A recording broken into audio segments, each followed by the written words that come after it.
Welcome back. All right, so news of the day video for all you fine people on the internet for your Monday, March the 27th. We're going to talk about goaltending. First couple of articles here. First off, that Joel Hofer has been sent back down to the AHL within a couple of days of Craig Berube saying he's not going anywhere in relation to whether or not he'd get sent back to the AHL. There may be a few reasons for this. A, he did not have a good start last night.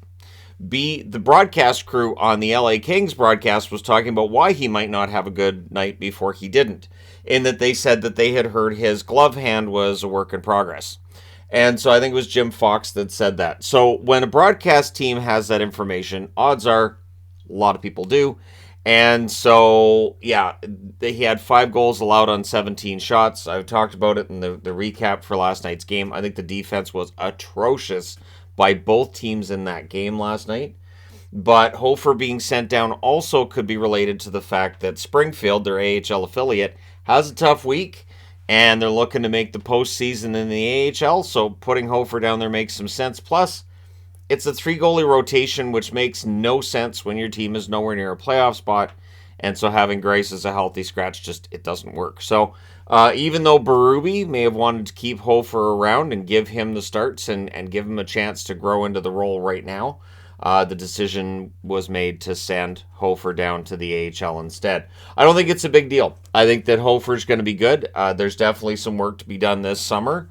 I've seen goaltenders fix issues with glove hand, with blocker side, with top, and the most obvious examples to me, and again, this is just from having viewed a lot of hockey out of Vancouver, Felix Potvin and Roberto Luongo are 2 goalies that just come to mind as guys who reinvented the way they played in net because, yeah, teams would get kind of a book on them, and you'd kind of have to change the way you play. So it is just part of being a goaltender in the NHL. You have to always be evolving, or else you end up probably in the AHL. You might end up in Europe because, yeah, teams, once they figure out where that weakness is, guys are so accurate. I'm amazed at how accurate the shooting is in the NHL now. And so they want to hit that top corner. There's 2 inches where they can get that puck in the net. They'll hit it. And so, yeah, Hofer gets a chance to work on his game. Also, Akira Schmid has been sent down to the AHL by New Jersey. And Lindy Ruff said it is not optimal to have 3 goalies. You have 2 goalies sharing a net in practice. That doesn't work. And then you have one guy who's the odd man out on game nights. So Schmid gets sent down to the AHL because Blackwood's back up now and he's healthy. And so it'll be a net sharing of Blackwood and Vanacek. The tough part is Schmid has the best of the numbers of all 3 goaltenders, but he doesn't have to clear waivers to get sent down. So, again, makes some sense to send Schmid down. We'll see if he ends up being called back up when we get to playoff time, because then you're not worried so much about a 3-goalie rotation. You're worried more about winning, and if goaltending is an issue at any point for them, they may call him up.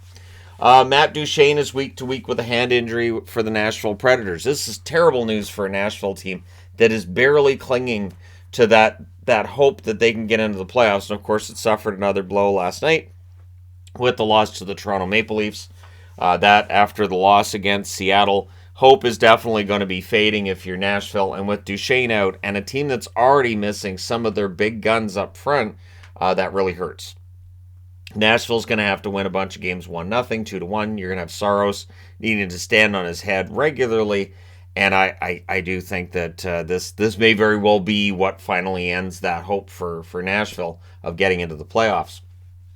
So last night, the Premier Hockey Federation, Women's Hockey League, the Toronto Six won the championship. So that is the first time a Canadian team has won that championship, the Isabel Cup.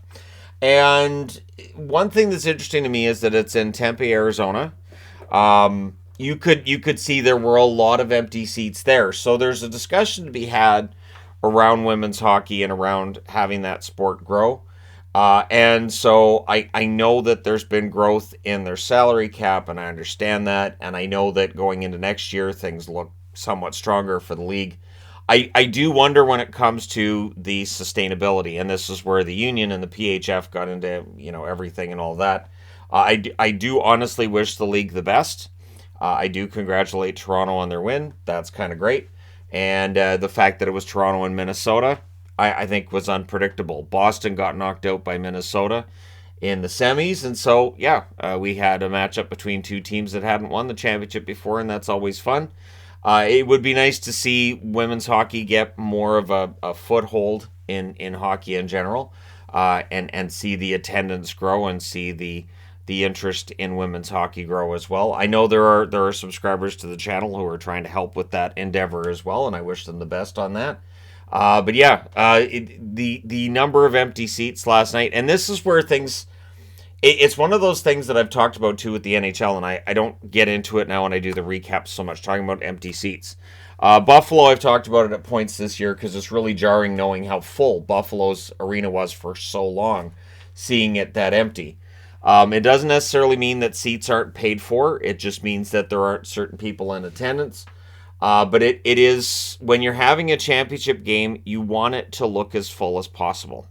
You want it to seem like, and again, I don't know how you make this work, but you want it to seem like it's really, really important and it's a really big deal and a lot of people are really excited. And so the visual that you get from entire sections of a building not having anybody in it, it's one of those things, and it's something that I think the PHF is going to have to figure out going forward. But we'll see what happens. And again, I wish the league all the best in its growth. I know that having Toronto win a championship should help. And so, yeah, kudos to them on an overtime win last night and a game that a lot of people that I follow said was really exciting. So there you go. Coronato has signed his ELC with the Calgary Flames, also known as your entry-level contract. There was a lot of debate about Coronato and would he sign, would he not, and of course he signs. And so most players who get drafted do sign with the team that drafted him. Calgary could absolutely use Coronato. They need an infusion of something into that lineup. If they're going to get anywhere, not just this season, I think next season, they definitely need to have a shakeup. So adding Coronato to the roster will help with that. Calgary has been stuck below the playoff line now for a while, and they really shouldn't be there when you look at their roster, you look at their forwards, their defense, their goaltending. There's a lot of underperformance going on, and so I'm interested to see in 3 weeks' time what's going to happen when the season comes to an end. Speaking of in 3 weeks' time, the Columbus Blue Jackets, I'm surprised at the timeline they've got for these injuries. I get it, but there's 3 weeks left in the season and Columbus not getting to the playoffs. So Blankenberg has an ankle injury. He's week to week. So that usually means a minimum of 2 weeks when it's week to week. Goodbranson has a separated shoulder. That's 6 weeks. That's the season. Goodbranson will not return this season. Merzlikins is day-to-day with the lower body injury. Olivier has a lower leg bone bruise. He's out 2 to 4 weeks. So 2 weeks or the season, right? And odds are it's probably going to be the end of his season as well. This is a Columbus team that has been dealing with some of the longest injury lists all season. And I know there's other teams that have dealt with major injuries too. But for Columbus, the amount of depth in the organization, it's not where they can absorb these losses and win games. So a Columbus team that was at best this year maybe going to challenge for a wild card spot, instead has gone through all these injury problems. Of course, the most prominent early was Zach Werenski, which really sunk their season. And now to close things out, they're dealing with a lot of injuries as well. So they may very well have a hard time winning over these last 10 games, which we'll talk about in a moment here, and that might work to the benefit of fans and to scouts and to the general manager once we get to draft lottery time. So speaking of injury news and keeping in mind we're 3 weeks away from the end of the season, a little less than 3 weeks left. Chychrun has a hamstring injury, 2 to 3 weeks that he's out. That is a huge blow to the Ottawa Senators now that we know it's a hamstring injury, and it could be as much as 3 weeks. Again, that would be season ending. The Ottawa Senators 7 points back with 9 games left. They have the 2 games against Florida. And again, as I said in the preview, it feels like that would more pull Florida out of the hunt than put Ottawa necessarily into it, unless Pittsburgh and or the Islanders struggle. And then you've still got Buffalo in between themselves in the playoffs, and you've got Washington in between themselves in the playoffs too. Joseph is a game-time decision for tonight's game against Florida. Matthew Joseph's tough. If he can play, he'll play. Cam Talbot is seen as a potential backup for their game on Thursday. One thing that has definitely not helped is, as much as Sogard, Mandalese, and now Ferguson have done their best to tend the goal, it does make a difference when you don't have Forsberg and Talbot, when you don't have that experienced goaltending back there. I think that affects the entire team in front of them. Teams will play different in front of one goalie as opposed to the other. I've talked about this for years on the channel.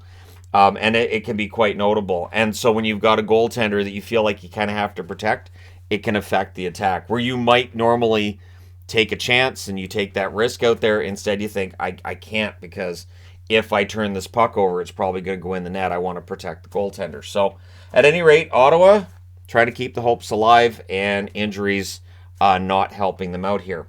So the Bedard hunt.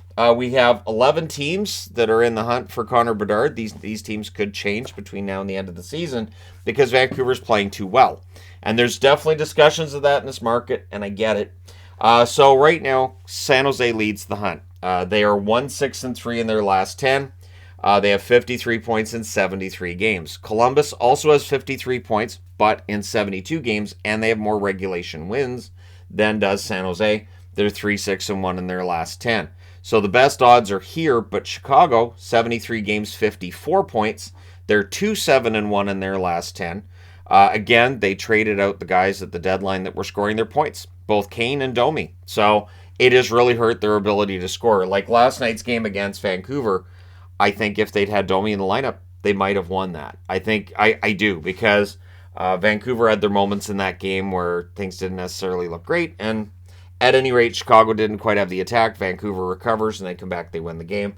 And by comeback, I mean they got their game together, and then they won it. Anaheim, 56 points or 56 points in 73 games. They're 2-6-2 over their last 10. They're not out of the hunt, but 3 points up with 10 games left, considering San Jose had 5 points in their last 10 games. If Anaheim wins 2 of those last 9 games, it's probably going to be too much for San Jose to make up the difference. Montreal, 64 points in 73 games. Arizona, 67 points in 74 games, so they've played more than everybody else.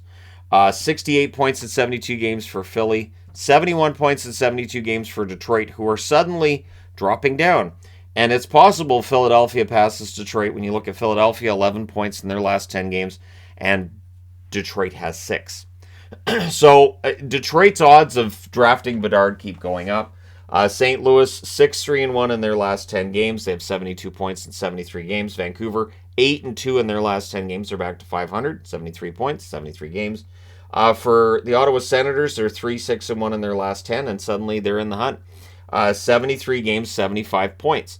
And with the way these teams are playing, Vancouver could jump past Ottawa. Vancouver could jump right off this board altogether. So remember, you can only move up 10 spots. That's it. And in the draft lottery now, you can move up 10 spots. And I would say of the teams on the board, the one that I would most like to see him go to would be San Jose. Honorable mention of Columbus or Chicago. Just these are the teams that I think need him the most. Not leaving out Anaheim, and keeping in mind that what Bedard is projected to be able to do with the 71 goals he had this year, which is ridiculous for Regina, is transformational. I've seen people saying, well, people said Lafreniere was going to be like Crosby. I didn't see anybody saying Lafreniere was going to be Crosby. I do not recall that. I know I didn't say it. Lafreniere was seen as a really good star player, and here's the thing. He's still young enough that he could develop into that star player. Not everybody comes into the league and dominates right away. Jack Hughes was written off as a bust in his first year. I don't hear any of that talk now. Bedard is looking like he's going to be definitely on another level, and we'll see how it goes. But keeping in mind, you still have Fantilli, you have Michkov, you have some very good prospects in this draft class. It should be kind of fun. So which team would you most like to see win the draft lottery when that takes place I think it's May 8th. At any rate, let me know your thoughts in the comment section below as always. Don't forget to hit like and subscribe if you're browsing your way through. You just happened upon this video. Thank you guys so much for watching, for all your support. I will talk to you again soon.